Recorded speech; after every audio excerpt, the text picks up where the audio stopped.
দেখো আজকে আমার চ্যানেলে আজকে আমি করবো যে খারকন পাতা বাটা, এগুলো কালকে উঠিয়ে নিয়ে এসেছি, তার জন্য আজকে একটু কালারটা উড়ো হয়েছে, তাই আমি আজকে এগুলো বাটা করবো। তো আজকে এই ডাটাগুলো সহ আমি করবো। দেখো ডাটাগুলো অনেক বড় বড় মোটা মোটা, এই ডাটাগুলো সবই আমি কেটে নিয়ে এখন কেটে বেছে নিচ্ছি। এখন পাতাগুলো কেটে নিচ্ছি। তেল গরম হয়ে গেছে, তেলে আমি এখন দিয়ে দেবো রসুন আর কালো জিরে। রসুনটা দিয়ে বাটা করে হাফ দেখা যায়। এখন আমি দিয়ে দেবো বেশি করে একটু কালো জিরে নিয়েছি, কালো জিরে দিয়ে একটু আগে প্রথমে ভেজে নেবো।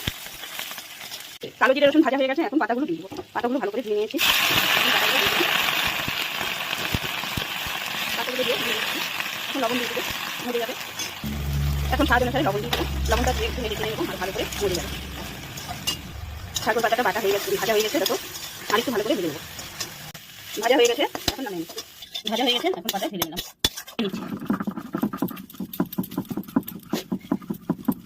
হয়ে গেছে, আরেকটা বাটা দিয়ে দিচ্ছি। এখন তুলে নিচ্ছি। বাটা অনেকটা নষ্ট হয়, তাই আমি একটু ভাত দিয়ে মুছে উঠাবো। খারকন পাতা বাটা রেসিপি হয়ে গেছে বন্ধুরা, নামিয়ে নিয়েছি। কেমন লাগলো জানিও, ভালো